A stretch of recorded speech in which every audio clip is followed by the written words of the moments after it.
என் அன்பு குழந்தையே, நீ மிகவும் கவனமாக இருக்க வேண்டிய நேரம் இது. உன் மனதில் இருக்கும் வேதனைகளாலும் துக்கங்களாலும் வருத்தப்பட்டு கொண்டு உன் சிறு சிறு சந்தோஷங்களை தொலைத்துவிட போகிறாயோ என என் மனம் குழம்பி கிடக்கிறது. உனக்கு ஒரு நல்ல வாழ்க்கையை ஏற்படுத்தி அதில் உன்னை சந்தோஷமாகவும் மகிழ்ச்சியாகவும் வாழ வைக்க காத்து கொண்டு இருக்கிறேன். ஆனால் நீயோ உன்னை ஏமாற்றியவர்களையும் நம்பிக்கை துரோகம் செய்தவர்களையும் நினைத்து வருந்தி கொண்டு உன் வாழ்க்கையை தொலைத்துவிட பார்க்கிறாய். என் குழந்தையே, உன் அருகில் நான் இருக்கும் போதும் ஏன் மற்றவர்களையும் உன்னை ஏமாற்றியவர்களையும் நினைத்து வருந்துகிறாய்? நீ மனது வருத்தப்படுவதால் உன் உடல் நிலையும் சரியில்லாமலும் உன் முகத்தில் ஒளி இழந்தும் காணப்படுகிறாய். என் பிள்ளையே, நான் சொல்வதை கேள். உன் வாழ்க்கையை என்னிடத்தில் ஒப்படைத்துவிடு. அனைத்தையும் நான் பார்த்து கொள்கிறேன். நீ வீணாக கவலையும் எதிர்காலத்தை பற்றிய வீணான பயத்தையும் விட்டுவிடு. சந்தோஷமாக இரு. நேர்மையையும் உண்மையையும் அதோடு சேர்த்து பொறுமையையும் உன் வாழ்க்கையில் இப்போது இருப்பது போல வாழ்நாள் முழுவதும் கடைபிடித்து வா. அதோடு நான் கூறும் அறிவுரைகளையும் தைரியங்களையும் நினைவில் வைத்து கொண்டு அதன்படி நட. நான் நிச்சயம் எந்த ஆபத்தான சூழ்நிலையிலும் உன்னை நான் கைவிட மாட்டேன். நீ ஆசைப்படுகின்ற எல்லாவற்றையும் நான் நிறைவேற்றதான் போகிறேன். அதற்கான நீ சிறிது காலம் காத்திருக்க வேண்டும். மனிதனாய் பிறந்த எல்லோருக்கும் கஷ்டங்களும் கவலைகளும் வருவது இயல்புதான். அதனை கடந்துதான் செல்ல வேண்டுமே தவிர கவலைகளையும் கஷ்டங்களையும் மனதிற்குள் போட்டு உட்கார வைத்து விடாதே. அதை உன்னிடத்தில் இருந்து உதறி தள்ளு. கவலைகளும் கஷ்டங்களும் உன்னை கட்டுப்படுத்தாமல் நீ அவைகளை கட்டுப்படுத்தும்படி பார்த்துக்கொள். கஷ்டங்களை நினைத்து நினைத்து வருத்தப்பட்டால் கஷ்டங்கள் உன்னை சூழ்ந்து கொண்டு அவை உன்னை ஆட்கொள்ள தொடங்கிவிடும். உன் வாழ்க்கையில் நீ இழந்த நல்ல மகிழ்ச்சியான காரியங்களும் சந்தோஷமான நேரங்களும் நிறைய இருக்கிறது.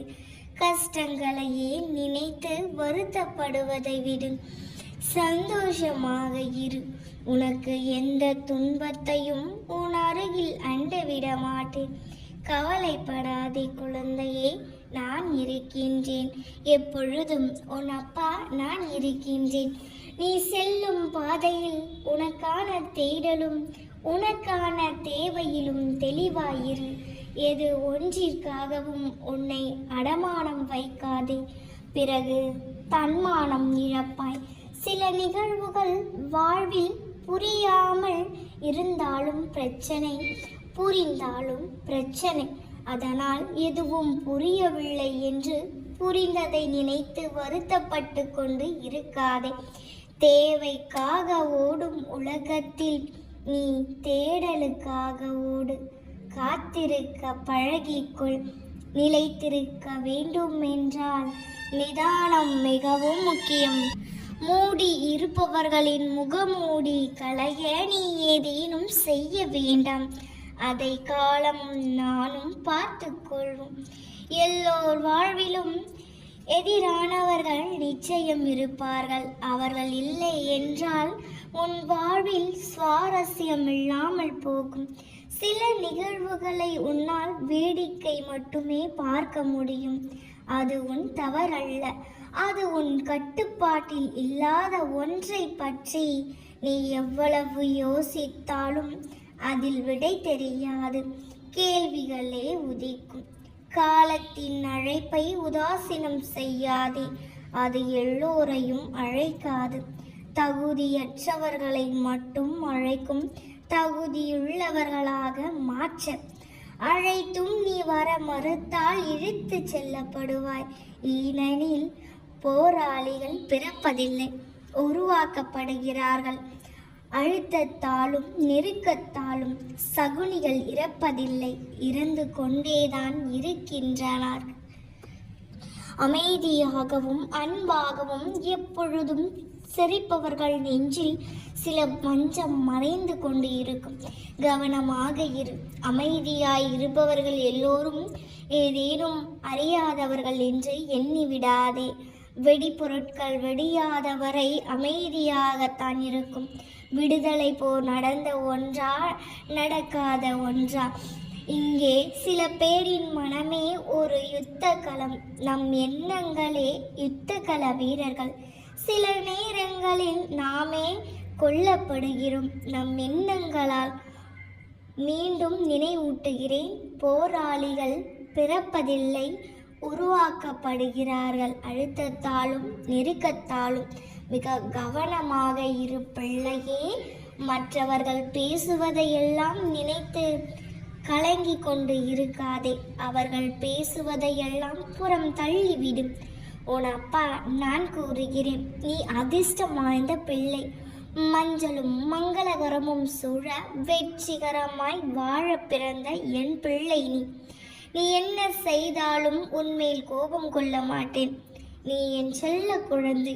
உனக்கு இன்னும் பக்குவத்தை அளிக்கவே நான் தோல்வியை அனுமதித்தேன். உனது சிந்தனை இன்றைய காலகட்டத்தை பார்க்கிறது. ஆனால் எனது நோக்கமோ உன் நிகழ்காலம் தொடர்பானது. நீ அந்த காலத்தில் சிறப்பாக வாழ வேண்டும் என்பதற்காக உன்னால் சகித்து கொள்ளக்கூடிய, பொறுத்து கொள்ளக்கூடிய வகையில் சிறு சிறு பிரச்சனைகளை தந்து உனக்கு பக்குவப்படுத்தி கொண்டே இருக்கிறேன். இப்போது நீ சந்திக்கும் சோதனைகள் எல்லாம் சாதனைகளாகவும் சந்தோஷங்களாகவும் மாறத்தான் போகிறது. இப்போது உன்னால் எல்லாவற்றையும் தாங்கிக் கொள்ள முடியும். அதற்கான மன வலிமையும் உடல் வலிமையும் நானே தருவேன். இப்போது நீ கொஞ்சமாக கஷ்டப்பட்டு கொண்டால் எதிர்காலத்தில் நீ நினைத்து பார்க்க முடியாத வாழ்வை நிச்சயமாய் வாழ்வாய். விழிகளில் பார்வை இருக்கும் போதே விளக்கை ஏற்றிக்கொள். கைகளில் வலிமை இருக்கும் போதே கடமையை முடித்துவிடு. கால்களில் சக்தி இருக்கும் போதே பயணத்தை தொடங்கிவிடு. உன் மனதில் தைரியம் இருக்கும் போதே எல்லா சோதனைகளையும் வென்றுவிடு. அவற்றில் இருந்து வெளியே வந்துவிடு. எதற்காகவும் அஞ்சாதே. யாருடைய வார்த்தைகளுக்காகவும் கலங்கி போவாதே. உன்னோடும் உன் குடும்பத்தோடும் உன் அப்பா என்றும் நான் இருக்கிறேன். இவ்வுலகில் இன்பமும் துன்பமும் நிலையற்றவை. இன்று இருப்பது நாளை மாறிவிடும். எனவே இன்று நடக்கும் நிகழ்வுகளை கண்டு கவலைப்பட்டு கொண்டு எதிர்காலத்தை தொலைத்து விடாதே. தாமதமாகிறதே, இப்படியே காலங்கள் ஓடிக்கொண்டே இருக்கிறதே என்று நொந்து போகாதே குழந்தையே. தரமானது எப்போதும் தாமதமாகத்தான் கிடைக்கும். ஒன்றை தெரிந்து கொள், நீ பலருக்கு முன் உதாரணமாக வாழும்படி நான் செய்ய போகிறேன். 1000 கரங்களுக்கு நீ உதவும்படி நான் உன்னை உயர்த்த போகிறேன். இத்தகைய உயர்ந்த இடத்திற்கு கொண்டு செல்வதற்காகவே இப்போது இந்த சோதனைகள். சகித்துக்கள் பிள்ளையே. ஆனால் நீ கவலைப்படுவதற்கு ஒன்றுமில்லை. உன்னை சுற்றி உள்ளவர்களை பார்த்து நீ எதற்காகவும் பயப்பட வேண்டாம். எப்பொழுதும் உன் அப்பா உன்னோடு தான் இருக்கின்றேன். நாம் இருக்க பயமேன்?